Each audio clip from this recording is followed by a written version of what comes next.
Um, Hi, everybody. For those that don't know me, I'm Rob Robson. I'm Director of People Science here at the People Experience Hub. So welcome to this webinar. Today, I have with me Jonathan Mills, who is Managing Director of Mizana Partners. I'm very excited to speak to him today because he is actually one of my professional mentors way back in the day. I won't say when. It's quite a long time ago. But I will leave the rest of the introduction to Jonathan. Jonathan, would you like to just tell me a bit more about what you do and also what brings you to this stage of actually, and what I didn't introduce is that you're author of The Work Revolution. So tell me about yourself and what has brought you to this stage where you've brought this book out. Good morning, Rob, and good morning, everyone else watching this now or later. So, Rob, you and I met when we were both primarily sports psychologists, which was quite a long time ago, probably in the previous century even. And my own background, I came into this world through sport, both as a competitor. I was competing on the Australian canoeing team through the 80s. Then in the 90s, I got more involved in coaching and being a sports psychologist.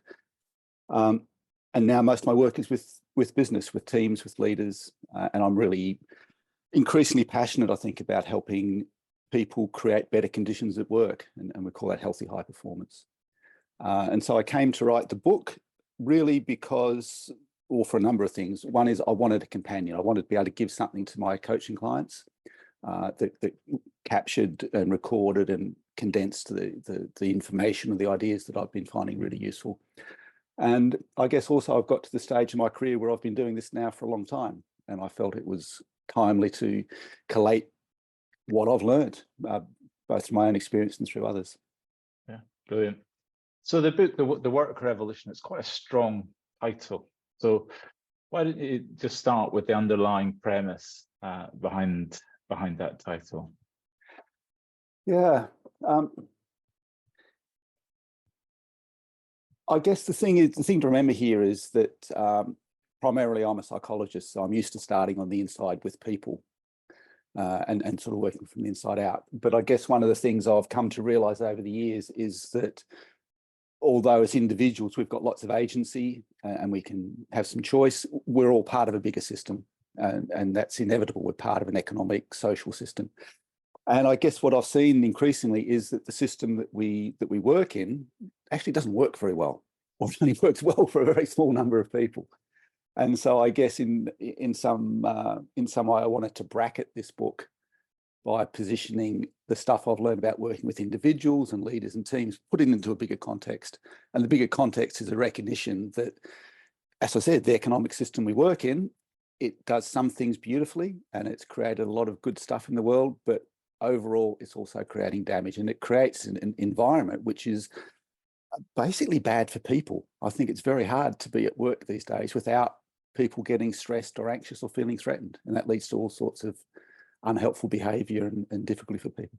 Yeah, and can you tell me a bit more about that context and how you see it? What has led us to this point, and how is it making us stressed and unhealthy? The challenges in my understanding of it anyway, is that we live in a system called capitalism, and capitalism is based on growth. Basically, we want more. Capitalism is about producing more, faster, cheaper than your competitors, and doing that as efficiently as you can. The trouble with that is that we live in a finite planet. So having something that's trying to infinitely grow in a system that's finite at some point isn't going to work. And I think that point is now. So if we're living and working a system that always wants more and is never satisfied with enough, then that's constantly creating a position of stress for people, for us, for you, for me, for everyone. We're always trying to do more with less. We're always trying to beat the competition. We're always trying to do something new. Now, the positive of that is that can lead to all sorts of wonderful creativity and innovation and new stuff getting invented. So that's the positive side. The negative side, however, is that if we can never beat a point of enough, then we're constantly in a state of threat. We're constantly having to keep defending ourselves, reinventing ourselves. And so the systemic point about capitalism wanting more then chimes in with our very human needs to feel secure, to feel connected. And if, you know, that creates a very difficult situation for a lot of people a lot of the time. It's really interesting for me, because when you hear that and then you start and you look at the title of the book, you think, well, this is going to be a book about, you know, fixing the system. But although there's a little bit of that, it's not really, you know, and so yeah, so you know, and I think when you hear those things, and we will introduce the term healthy high performance, and you think, you know, our instinct often is to think about, what do we need to fix? What do we need to change? What do we need to, you know, and at work, the audience that we deal with, we talk about changing the culture, we talk about changing the you know, the operating model. But that's not your starting point. Yeah. And I mentioned before, I'm a psychologist, so I know about people. I don't know how to change a system, Rob. If I did, I would. Yeah. Frankly, I would change the system, but I don't know how to do that. You know, lots of people have tried and failed over the years to change the whole economic system that we live in, and generally that's ended pretty badly from what I can tell.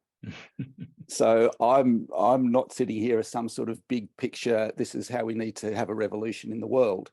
Mm-hmm. I guess I'm wanting to make it much more personal, because my premise is that we need to acknowledge that the system we live in has got some problems as well as some strengths. We've got to acknowledge that the system we work in creates conditions that are difficult for us as human beings at work. But then when it comes to doing something about it, my proposition is that as individuals, and particularly as leaders in businesses, we have a responsibility to do something about that. And that's to act within our sphere of influence as best we can. So again, I'm not saying to business leaders, you've got to go and tear down the skyscrapers or, you know, reinvent capitalism. I'm saying, if you're a business leader, I think you've got a responsibility to do what you can within your sphere of influence to manage yourself as well as you can. And so it starts with each of us. So until I can manage how I act, relate, and think, I'm not going to be very effective with others. But if I can do that, if I can pay attention to myself and how I respond and behave, how I bring myself to work, then I can start to influence the people around me. And maybe that's just my team. Maybe that's just my part of the business. Maybe if I'm a leader, I've got some influence, but that's my answer here. Don't know how to change the system. We need to acknowledge that it doesn't work too well, but as individuals, let's use the agency we do have to make a difference where we can. Yeah, and the term we've introduced here is healthy high performance. So the goal essentially is to create that. So tell me more about what that means. Yeah. Someone said something interesting to me the other day. They said that the world of work has been optimized to efficiency. You know, there's been everything's being as efficient as we can. So I think, and we see this in the world of sport where as well. So there's an aspect of performance which is about producing an outcome, producing a result, and doing that as efficiently as we can. And that's fine. So again, I'm not against that. What I am saying is, though, that if you don't balance out the outcomes with attention to people and humanity, then you get very toxic. It contributes to this toxic system. So for me, healthy high performance is saying, let's look at how we can still achieve the results that are important and the outcomes that are important, but let's also do that in a way that pays attention to the fact that we are human beings who are doing this. And as humans, we have human needs as well. And if we can find a way of leading and working and running teams and organizations that meet both of those, then we may move towards creating a healthier condition for people, where organizations are still productive, they're still producing good products, but they're doing it in a way in which people are also being looked after as well. Yeah. So that's great. So where do I start? As always, I think we need to start by looking in the mirror. And so I spend the first third of the book is really about laying out some foundations that are designed to help people develop greater self-awareness. And this has been one of the principles that's been with me for many years, that that in order to change, we need to know what's going on right now. So if I want to be different, I need to know myself as I am now and how I've got here. So I think the starting point, self-awareness. What makes me tick? What motivates me? What are the things I do that are effective? What are the strategies I use that are ineffective?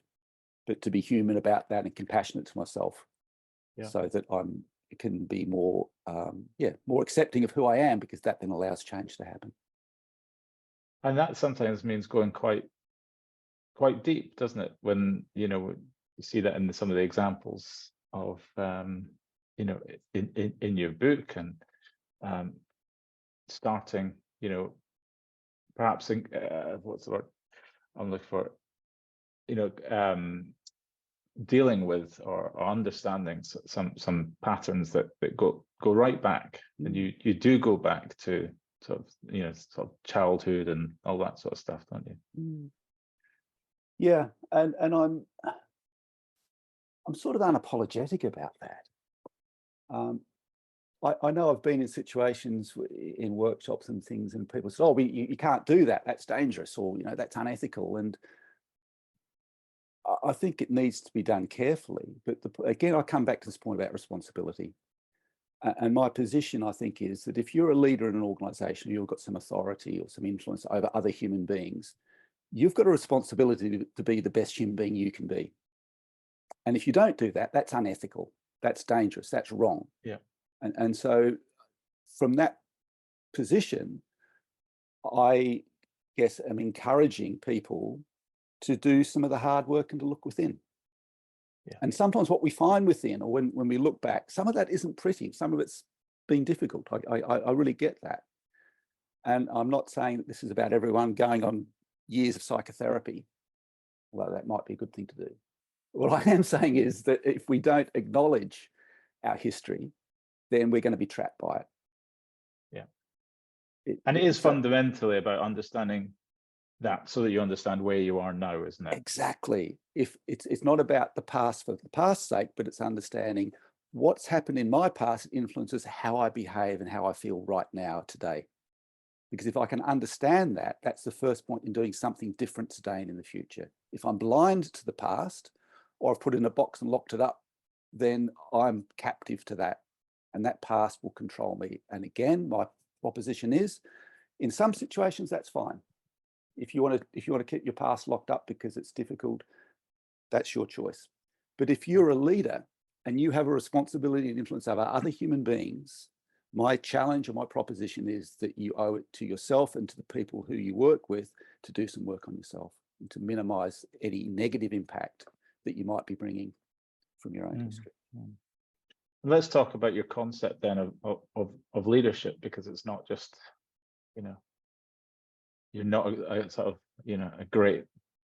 a great man kind of theorist, or we don't look at leaders necessarily as heroes, but it's very much grounded in what's required of you in your role, isn't it?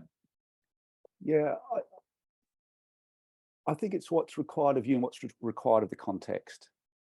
And I think what's really significant for me at the moment is that the decade we're in, that we're nearly halfway through, is a really rocky decade. I think about what's happened in the last few years. And I don't see the next 5 years being much easier than that, to be honest. So I think we're in a really, I think historians are going to look back at this decade or this period, and they're going to say, wow, there was a lot going on then, wasn't there? Yeah, this is a significant time. And so I think, again, if you're a leader in this time, you've got to recognize that the context we're in is really difficult. And there's that beautiful acronym of VUCA. It's volatile, it's uncertain, it's complex, it's ambiguous. There's a lot going on. So in that context, what's required from a leader? Well, what we don't need at the moment, I would argue, is that the leader is the hero. We don't need big, strong men jumping up and down saying, I have the answer here. That doesn't work. It's appealing,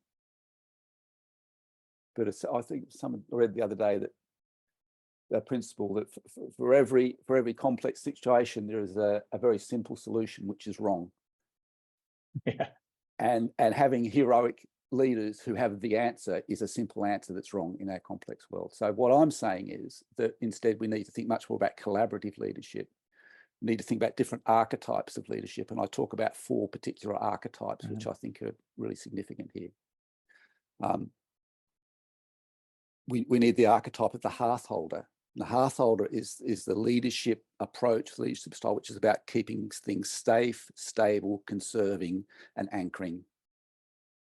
But then we also need agitators. We need people who are willing to change and willing to shake things up. And they kind of sit in a useful tension. You know, if you only have people shaking things up, then you get chaos. But if you only have people keeping things the same, you get stagnation. So we need both. And then we need the archetype of the coach who looks after people and ensures people are learning and developing. And then we need the explorer. And the explorer is one who's pushing out, delivering. And again, those 2 archetypes sit in a useful tension together.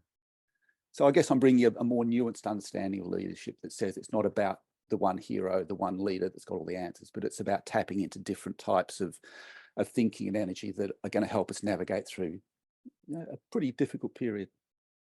Yeah. And so you mentioned that you need people who, for each of these, I guess what, you know, are you saying we need, you know, to make our leadership teams, you know, to have the right mix of people, or are you suggesting something else here? I think I'm saying that we need to think about leadership teams as being leadership teams and not having a leader with his or her team. And within that, I think we need to recognise that we need to have adequate diversity in those teams. So there are other ways of leading than those 4 archetypes I've described. They're not the only ones, but they're ones which I think need to be emphasised. And so I think we need to be celebrating and promoting diversity in teams. We need to be acknowledging that different people can make different sorts of contributions. We need to be acknowledging that sometimes those contributions are going to appear in conflict with other people in the team. So the hearth holder and the agitator, they can very easily get complicated if someone's saying we need to keep things the same and one person says we need to change. So we need to create the conditions where that can be a healthy dialogue and not a polarized debate. So I guess I'm saying leadership teams need to become a bit more of a container for dialogue now, rather than just a place where instructions get delivered and fed out into an organization. And leaders themselves, you know, kind of hearth holder, be an agitator, and kind of coach, be a, what was the other one? Explorer. Explorer. Yeah, look, these are not meant to be pigeonholes. You know, these are ways of accessing a type of energy, a type of leadership. It's not that you are one of these or another. Absolutely. So again, I'm not wanting to oversimplify it by saying you sit in this box. I'm saying these are different ways of leading. Different people have different strengths. They'll be drawn to different archetypes at different times. But I don't think we're just the one thing. We're far more, human beings are far more nuanced than just being a one label. Yeah. So that's great. We've got you know, we've got an understanding there that, you know, leaders need to play essentially different roles and need to be able to access these different things. But then how do we take that on a step? What's the, you know, how do you bring that into practical world? Because it's, you know, that's great. We've all done something around, you know, sort of, if you like, personality before, and it's great to have a view and to understand. But where do you go from there? I think that part of the answer lies, I think, in what's your whole approach to your organization. So there's questions, and again, this is where we butt into the challenge between individual agency and what's possible within a bigger organization. So I'm fully aware that even if you're the CEO, you've got much more limited control than you might think you have. So it's hard to shift a whole organization. But the direction of travel, I think, needs to be towards becoming more purposeful in what the organization's about, so that it's more oriented towards making some sort of contribution, rather than, and making money is necessary but not sufficient as a purpose. So shifting the organization towards actually making a broader contribution. And then I think the other thing is to do within almost the philosophy of the organization. And I reference the work of Robert Keegan quite often in the book. And he's developed this idea, what he calls the deliberately developmental organization, DDO. And here the ethos of the organization is about creating an environment where people's learning and growth is a primary function of that organization. Yeah. Now, this probably sounds really idealistic to a lot of people. I get that, but hey, you asked the question. Probably quite appealing to our audience as well. It may be. I'd like to think so. But again, you asked right at the start, how do you change the whole system? And I wish I knew. Yeah. So I'm really aware that at times here, I don't know how to answer some of these questions. But I think we can act. We can look to act within our sphere of influence as best we can, and we can look to prompt and provoke and ask questions outside our sphere of influence. But that's, I mean, that whole idea of being deliberately developmental and promoting growth as a key goal is really challenging, isn't it? In the current environment, we'll all have had our learning and development budgets cut. We will all have wanted to do more, coaching, wanted to do more, spend more time, encouraging people to explore and all that sort of stuff. But we will have, but we'll just be too busy. Yep. So it's that there lies in a challenge. Well, it's a challenge. It's a paradox. And yet, what I suspect we're going to start seeing is that over the next few years, the companies that find a way of doing that are going to be the ones that adapt and survive and thrive. The ones that don't do that are the ones that are going to die away.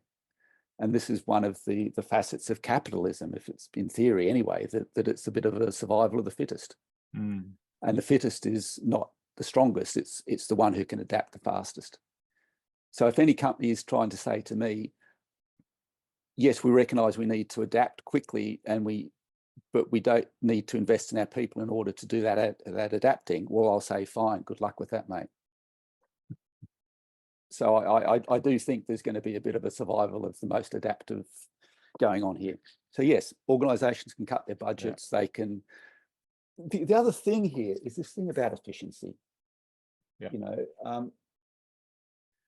There's a beautiful little book called Slack, by a guy called Tom DeMarco. It was put onto about 20 years ago. It's out of print now. But the book is all about this principle that says that if you have no slack in the system, you can never change. Yeah. And this is the danger, that if capitalism drives us to being as efficient as we can be, it takes out the slack.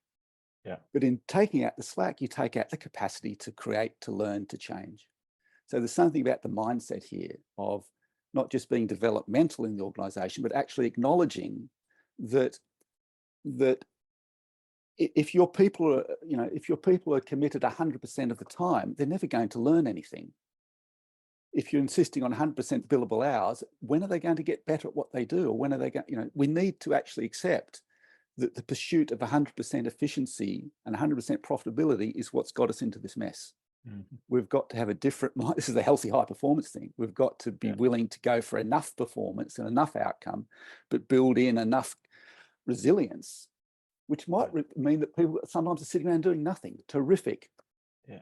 That's okay. They're resting, they're thinking, they're regenerating. Yeah. And this idea has come up in some of the stuff that I've been reading in the last couple of years around organizational resilience. And the concept that you cannot be at complete capacity all the time. And I guess that's probably quite scary to a lot of the senior leaders that you are working with, because it runs really counter to their education and everything they were socialized into. Well, this is where we get the intersection of the inner psychology and the outer system again, because the outer system of capitalism tells us we've always got to grow and produce more profits. The inner work of the ego can tell us that we're never enough and less, or that we've got to try harder, we've got to be perfect, we've got to somehow, that we're never enough on the inside. And it's, as you say, when leaders are caught in the trap between the two, the system and their own inner psyche is saying you're not enough unless, they're not going to be particularly receptive to being told, hey, build some time in, give people time to learn, focus on people's development. No, of course not. But that's the work. That's the work revolution. That's the point. That's the challenge that we've got. That unless we start to point that out and find ways of compassionately challenging leaders, because someone in that situation isn't doing it because they're, they're a victim of the system. As you say, they've been socialized, they've bought into this, they may never have stopped to think about, the inner work, to ask, why am I behaving this way? And they may never have looked outwards to challenge what's going on around them, because it's easier not to. Play the game, get on, build your career, get the promotion.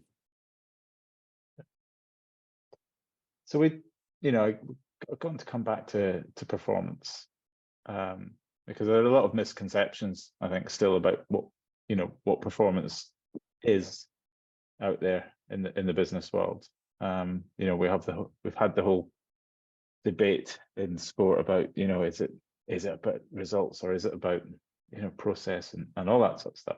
But you've got a particular view on performance itself, and how to think about performance. I'd be interested to hear more about that. Yeah. Well, I guess if we start with the individual, I break it down into as humans, there are three things we can do. We can think, we can relate, and then we can do stuff. So act, relate, and think. And I think that's a useful way of actually starting to understand what's the balance I need to find. How do I need to be thinking about myself and the job? How do I need to be relating with others? And then how do I be efficient and productive in what I do? Mm-hmm. So I guess that's my lens on performance from that point of view. And we get out of whack in different ways. As we said, we can easily overthink, so we don't get anything done. We can be ineffective in our relationships, so that we're in conflict or we avoid conflict. And in terms of action, again, in the world we work in, it's very easy to be caught in this sort of fight or flight overwhelm rather than actually being purposeful. Okay. Great. So we've talked a bit about leaders and leadership. We've talked about the system, we've talked about the organization. And I think you may have mentioned it, but this in your book, you mentioned, you talk about teams and the importance of teams in all that. Let's say a bit more about that. Yeah. So I think teams are a really critical point here. I said before about creating change. I don't think we typically make enough of the power of teams to create change in the organization. Because if you go back to this point about, well, where does a leader have maximum influence? What's their field of play? Often it's within a team. So if you can focus on creating healthy high performance within that team, so it becomes a model of good effective relationships and communication and purposeful action, then that's a manageable unit to work with. Yeah. Changing 10,000 people is difficult. Changing one person, well, you might, but then it takes a lot of time to change people one by one. But if you can shift how teams are working together, then you get some leverage. And then if you can look at how teams with other teams work together, then you're joining that leverage up. So I think teams are a super important leverage point here, because they allow us to act and behave differently with others. Again, it takes away from being just an individual challenge. Yeah. It puts us into a system, but it's not this huge organization. It's 8 or 10 or 15 other people, which starts to be a bit more manageable for us as human beings to deal with. Yeah, I get how I can be different in this team. I can get my head around that. Talk about a new culture for the organization. Don't understand that, but you want me to behave differently in this team? Okay, yeah, well, I can see a way of doing that. And I think that's really interesting, isn't it? Because there's an awful lot of talk at the moment about culture. And it feels like everything's blamed on culture. And every bad behavior almost is blamed on culture. But like you say, culture is really difficult to wrap your head around. Yeah, it is. It's something we've talked a lot about recently with my colleagues within Metsana. And interestingly, we talk less about culture now because it is a bit amorphous. It is a bit vague.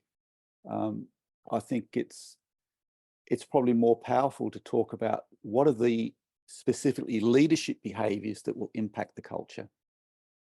Because again, you can do something about that more easily than try to shift something called culture. So what leaders do, how they behave, how they role model, what they sanction, what they don't sanction, that's one of the really big levers for shifting an organization's culture. And again, how people relate is a big lever. So how teams work. So you can use leaders and teams as a way of shifting the culture. They're not the only factors. You've got the reward mechanisms, you've got the history, you've got the brand. There's other things as well, but these are things you can do something about. Yeah. And I mean, it's something that we, we've got mutual friends, if you like, around the actor world. And, I've had arguments with a guy called Christophe Lunasec in France around culture versus climate.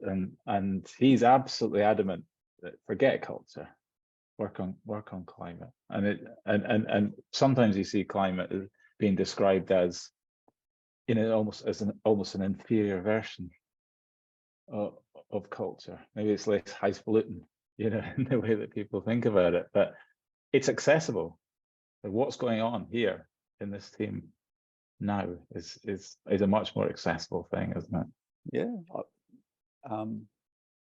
Yeah, you've got me thinking there. I think climate, yeah.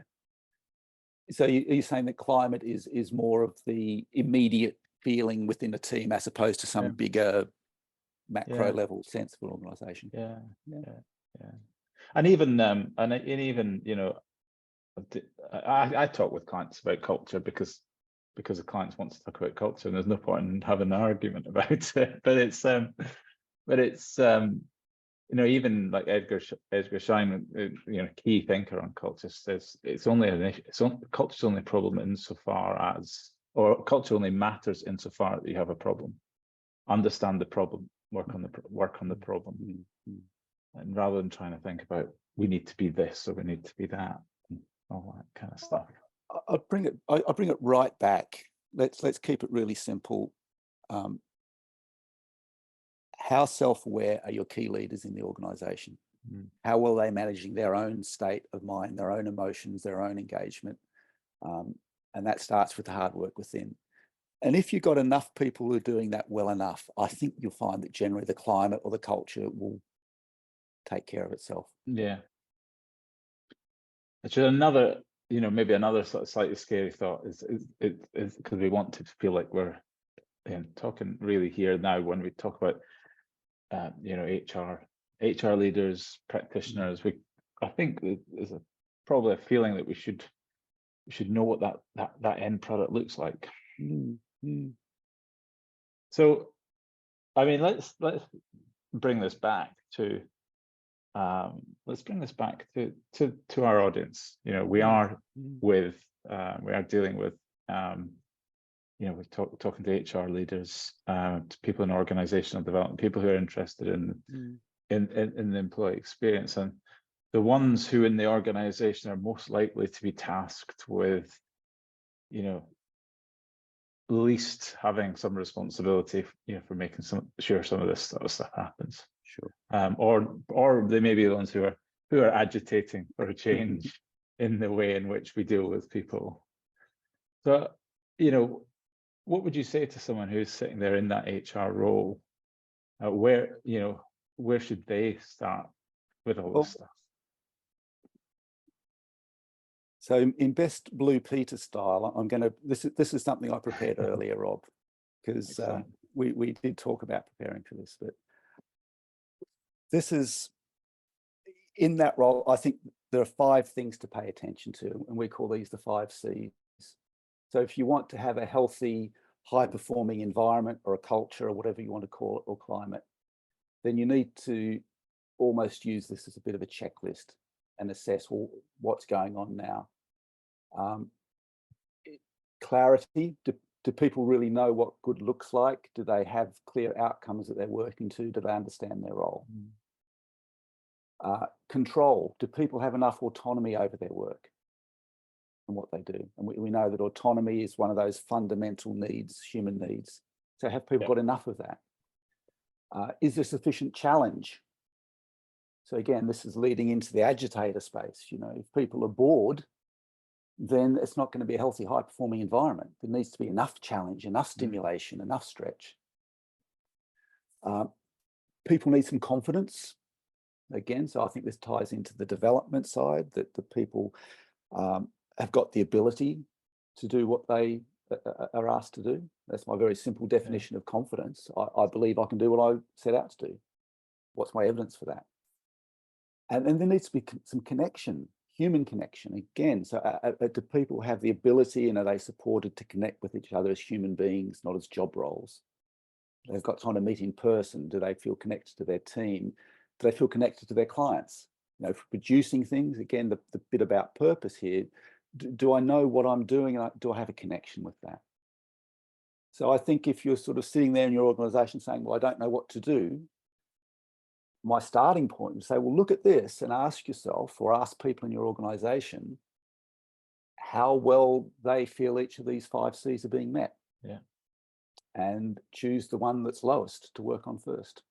Well, I love it because it's very similar to what we describe as the felt experience in our own framework. So I'm not going to argue with that.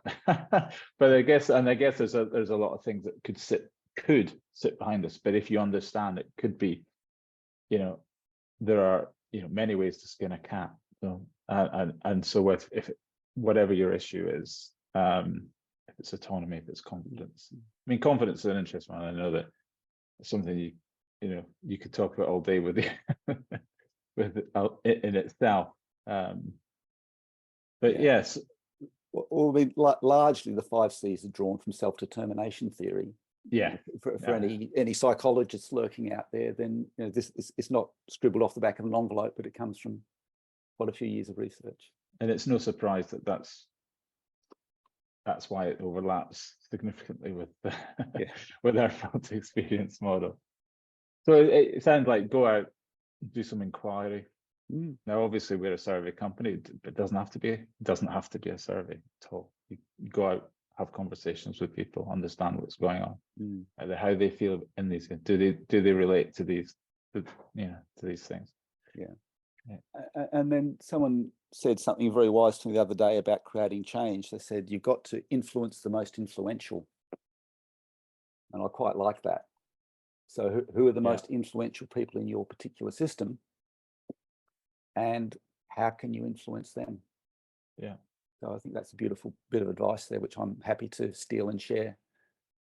And they're not always the people with the biggest job title. No, absolutely. Absolutely. No, but that's getting us into a whole theory of change. Yeah. Well, look, this has been amazing, really interesting. We've got time if people want to, if we have questions. This is me showing my ignorance about how the process works, but hopefully Sav is on hand to take those questions. Or if you I think you raise your hand.